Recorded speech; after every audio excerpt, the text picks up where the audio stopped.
it is bad news for the WNBA that she's not continuing to play. Just recently, Caitlin Clark's decision to join a European league has left the WNBA in serious trouble. They're deeply concerned about losing their star player, not because they truly value or appreciate her, but because they're losing the buzz she brings. W thinks that they don't have to pay us more. Commissioner talked about us being able to make $700,000. That's not true at all. The league has often allowed hatred and criticism toward Clark, knowing that it would spark conversations and increase a viewership. Now they're scared because if Clark joins the Euro League, none of that will happen. Our biggest star in the league, Caitlin Clark, is only making a base salary of around $76,000. Unlike the WNBA, the Euro League embraces players like Clark, offering them respect and benefits. From the sounds of this interview, it seems like she's probably going to make more money overseas in EuroLeague than she did during this WNBA season. Stick around to find out what happened to the ratings after Clark made her decision. You'll be shocked by the results. Take a look at the stands. All the seats, even the courtside seats, are empty. The recent playoff ratings are out, and you won't believe how much they've dropped already. Aja Wilson just got knocked out of the playoffs, and guess what? No one seems to care. If Caitlin Clark's not playing, I'm not interested, and apparently, neither is anyone else. Because I may not talk about the WNBA again until April. Well, okay. Trust me, I'm not going to be watching. I can't. Exactly. Fans are tuning out of the WNBA, and it's all because Caitlin Clark isn't on the court. The excitement just isn't there, and it's no surprise that ratings have already dropped by a massive 50%. Let's just say the ratings aren't the same with Caitlin Clark and the Indiana Fever now eliminated. Game 1 of the Aces Liberty matchup on Sunday drew an average of 929,000 viewers. Was down nearly 50% from last Sunday's Fever Sun contest. The WNBA's last major star, Aja Wilson, has been eliminated, but even during her games, she couldn't pull in viewers. With only Dejanai Carrington and Alyssa Thomas still playing, the WNBA is facing a crisis as viewership continues to drop with each game. Caitlin Clark is a superstar in the making, okay? I understand she's arguably a generational talent. I get all of that. But to put something like this up and to just sit there and say that she's the reason why the WNBA ratings are what they are, is straight up dumb. Let's be honest, Caitlin Clark's influence is the main reason the WNBA is struggling with viewership. Just take a look at the numbers. When Caitlin Clark is on the court, the WNBA pulls in over 1 million viewers. But with Aja Wilson, they're only seeing about 400,000. Now that the league's MVP is out, the WNBA is in complete disarray. Only the Aces sell out every game. They got 4 Olympians. They got Aja Wilson, unanimous MVP. They got Kelsey Plum, who was the #1 overall pick. Jackie Young was on the Olympic team. Chelsea Gray was on the Olympic team. I don't get it. This is what happens when you fail to protect your top player. Caitlin Clark faced constant physical aggression, poked, pushed, and shoved in every game, yet no penalties were called. Even during the playoffs, she ended up with a black eye, and still, nothing was done. Now the WNBA is paying the price, and viewership is dwindling. WNBA players got upset. We don't have the privilege of just playing basketball. We have to care about these social issues. She's playing in a social issues league that wants to wear shirts that say vote, push some sort of political agenda. The league has been grappling with a loss of momentum since Caitlin Clark's Indiana Fever were knocked out of the playoffs. This wasn't just a typical defeat for the WNBA. It was a pivotal moment that underscored how essential Clark's presence has been for the league. Since her elimination, the WNBA has encountered a viewership crisis that many within the organization either overlooked or failed to anticipate. All the women that have been calling for the equality, and now that they're is the chance for them to start getting paid more because the exposure's up. Because it's her, you have people like, what's her name, Jamelia Hill or what? I can't stand her. Yeah. You got these women who are coming on here and they're saying it's because she's white. Clark isn't just a rising star. She's a fan favorite who transcends the game. Her unique playing style, charisma, and ability to attract fans from around the world have made her the focal point of the WNBA's most watched games. Now, with her absence, the viewership numbers tell a clear story. The ratings, I believe 2 Sundays ago with Caitlin Clark, she drew 1.8 million viewers on an NFL Sunday. This past NFL Sunday, Aja Wilson drew 900,000. The Fever's elimination sent shockwaves throughout the league, and since then, ratings have taken a nosedive. Early reports indicate that viewership was cut in half immediately following Clark's exit, with even steeper declines in subsequent playoff games. What was once anticipated to be a landmark year for the WNBA has become a stark reminder of just how significant the Caitlin Clark effect was in driving their success. There's a reason 12 million people are watching ESPN for a game. If that game was on CBS, they probably would have had 25, 30 million people watching. The WNBA's dependence on Caitlin Clark became evident from the moment she first took the court. Her exceptional talent and magnetic personality quickly turned her into an instant sensation. Clark generated a tremendous wave of interest for the Indiana Fever, elevating them to the status of the most watched team in the league. When the Fever played away games, it was frequently Clark's supporters who filled the stands, overshadowing home team fans and creating an atmosphere that felt more like a home court advantage for the Fever.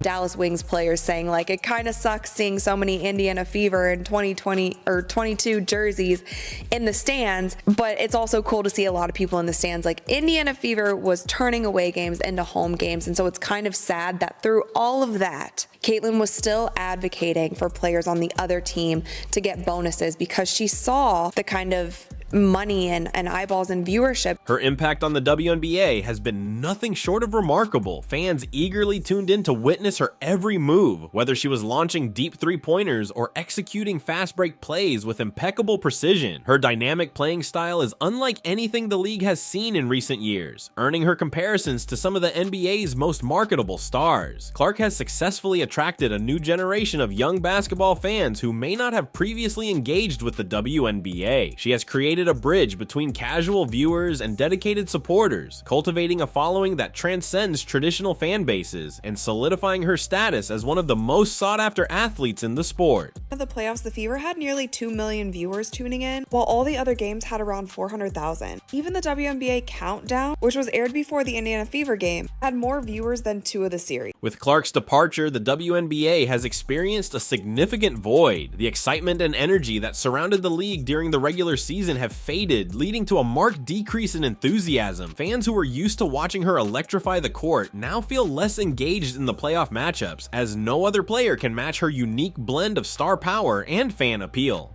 The only one that I've seen other than Steph Curry that can do that. She's incredible. She's the best player to watch. I've said this all year. She's the best player to watch playing basketball other than Steph. However, the WNBA's failure to properly manage Caitlin Clark's rising influence has been a significant miscalculation. Throughout the season, the league was slow to acknowledge her as the star she had clearly become, approaching her with the outdated mentality that has led to issues for the WNBA in the past. Rather than recognizing that Clark was more than just another rookie, the league seemed to downplay the excitement and potential she brought to the table. Who's the best player in the country? To the media or me? As you see it. I feel like I'm the best player in the country. To complicate things further, the WNBA has chosen to keep the voting process for awards anonymous, igniting outrage among fans who believe Caitlin Clark was unjustly denied what she rightfully earned. Transparency in award voting is crucial for maintaining credibility, and the league's decision to keep this process secret has only intensified fan frustrations. Many fans suspect that this was a calculated move by the league to avoid scrutiny or backlash from Clark's supporters. Instead, it has backfired, resulting in significant backlash from her loyal fan base. Caitlin Clark separated herself. Yeah. She should have been unanimous. Now to celebrate her, one thing that people forget is as a rookie, she was the most blitzed player in the WNBA, and she still put up 19, 5, and 8 assists, breaking, like you said. The WNBA's choice not to grant Caitlin Clark the title of 6th unanimous Rookie of the Year in league history has sparked a major rift between the league and its fan base. Fans are outraged, with many accusing the league of failing to give Clark the recognition she rightfully deserves. There's a growing demand for transparency regarding the voting process, as supporters seek answers about how the decision was made. Do you want me to just say I told you so, or are you willing to say, Stephen A., you did tell us? Really? Caitlin Clark is the golden goose. The controversy surrounding the Rookie of the Year vote has ignited broader frustrations regarding how the WNBA has managed Caitlin Clark's rise to stardom. Many fans and analysts argue that her exclusion from this significant accolade, especially given her profound impact on the league, reflects a larger issue: the WNBA's resistance to change and its failure to elevate its brightest young talents as other sports leagues do. Supporters of Clark see the league's reluctance to recognize her contributions as a blatant disregard for her influence, and the subsequent drop in viewership only reinforces their concerns. If the WNBA cannot effectively celebrate its most promising talent, it raises serious questions about its ability to attract and maintain new fans. WNBA has been a mess this year. It has been so unprofessional, and they need to step it up, and they need to step it up quick, and they also need to, I don't know if an apology is warranted to Caitlin Clark. A'ja Wilson's frustrations highlight a significant challenge within the WNBA. Despite having star players like Wilson, Breanna Stewart, and Diana Taurasi, the league has struggled to gain the same level of mainstream recognition as the NBA or even women's college basketball. While these established stars have made their mark over the years, none have generated the same level of fan engagement and excitement that Caitlin Clark has achieved in such a short time. This disparity underscores the ongoing difficulties the WNBA faces in expanding its reach and establishing a strong foothold in the competitive sports landscape. A'ja Wilson has had the most difficult season of her career. She couldn't get the credit she deserved because Caitlin Clark showed up, and this is proof that her life is 10 times as hard as, to get the same credit. The WNBA's hesitation to fully embrace Caitlin Clark's star power has raised serious concerns about its future. If the league fails to capitalize on generational talent like hers, it risks hindering its own growth. Clark is more than just another promising player. She signifies a significant shift in how fans engage with the sport. The league's mismanagement of her rising influence could become a regrettable missed opportunity. Rather than elevating the WNBA to new heights, the reluctance to fully support Clark's stardom has led many to question whether the league is capable of evolving in the ever-changing sports landscape. This draft class, 2024, led by Caitlin Clark, it's going to be one. It's going to be one. They're going to remember this. Yeah. And these salaries, these women salaries. It's going to continue to go up. Caitlin Clark's influence extends far beyond the basketball court. She has single-handedly ushered in a new wave of fans to the WNBA, making this season the most watched in the league's history. Her highlight reel plays, long-range shooting, and intense competitiveness have captivated audiences who may have never considered tuning into a WNBA game before. More than just a talented athlete, Caitlin Clark has emerged as a cultural icon, someone who transcends the sport itself and captures the imagination of fans everywhere. Just an amazing passer. Yeah. Probably one of the most creative passers I've ever seen, along with the Magic Johnson, that type of passer. She makes long, short pass, bounce pass. I mean, incredible passes.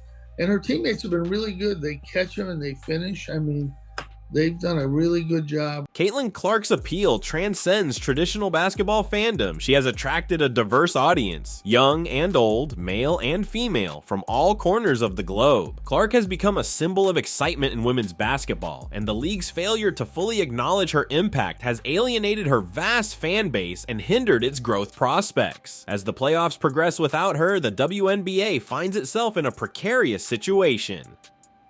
Diana Taurasi played in Russia and did not play in the WNBA. Russia paid Diana Taurasi $1.5 million salary to play in Russia. The WNBA, the highest salary in the league, was $107,000. So obviously that's a huge jump. The decline in viewership is not merely a temporary setback. It poses a potential threat to the league's long-term popularity. Ratings continue to plummet, leaving the WNBA struggling to comprehend how they lost the momentum they had worked hard to build throughout the season. With each passing game, the impact of Caitlin Clark becomes increasingly evident. Highest paid player in the WNBA currently makes a little over $200,000 in salary. I don't know what the WNBA does with their marketing dollars. Fans who once followed the WNBA closely are starting to lose interest, and even A'ja Wilson's star power isn't enough to halt the decline. Despite Wilson and other players' best efforts to maintain the league's relevance in Clark's absence, the void she left is simply too significant to fill. The WNBA now faces the harsh reality of its choices and the repercussions of failing to fully recognize and appreciate the value that Clark brought to the league. I feel like after the break, I still don't think she's dominating, but she's a different player than she was in the first half of the season. Caitlin Clark's future in the WNBA has become a hot topic of speculation. Although she is still under contract with the Indiana Fever, there are rising concerns that she might consider taking her talents overseas, especially to the EuroLeague, where players typically earn higher salaries and receive greater respect. The EuroLeague provides lucrative contracts and a basketball culture that values star players like Clark for their influence both on and off the court. As the WNBA grapples with its current challenges, the prospect of Clark joining the EuroLeague could further intensify the league's struggles to maintain its star power and draw in viewers. To me, Angel may have exceeded expectations even more so than Caitlin. Yep. And the reason why I say that is when you're drafted number one, you're drafted number one for a reason. And when you look at her career in college, Caitlin was a great collegiate player. When you look at Angel drafted number 7, the expectations people had on her were, to me, weren't the same as the player that's drafted number 1. If the WNBA fails to implement significant changes in how it treats its star players, especially those like Caitlin Clark who have the potential to elevate the league, it risks losing them to other leagues entirely. While the idea of Clark taking her talents abroad might seem far-fetched now, it could become a reality if the WNBA continues to mishandle its most valuable assets. The league must confront a hard truth. Caitlin Clark is not just a player. She represents a movement and a cultural force that has redefined women's basketball. If the WNBA does not adapt its approach and fully embrace its emerging stars, it may lose more than just viewership. It could jeopardize the future of the sport itself. The audience didn't feel that way. They did not give a damn about the WNBA. Is that fair to the ladies? No, it isn't fair. But they're the paying customer.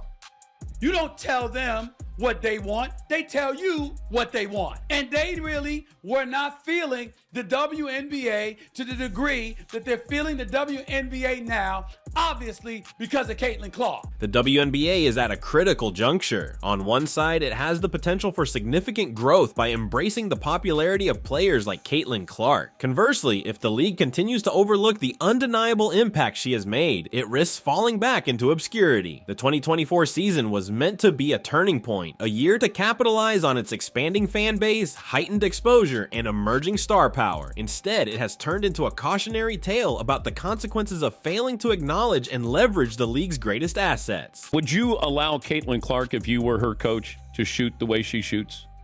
And further back if she wants. There's no bad shot then for her. He's like Steph Curry. Caitlin Clark's departure from the playoffs has highlighted more than just a temporary drop in ratings. It has unveiled a more profound issue within the WNBA, the league's hesitance to fully embrace its emerging stars and adapt to modern practices. While the WNBA has made commendable progress in recent years, it still lags behind in critical areas like marketing, fan engagement, and player promotion.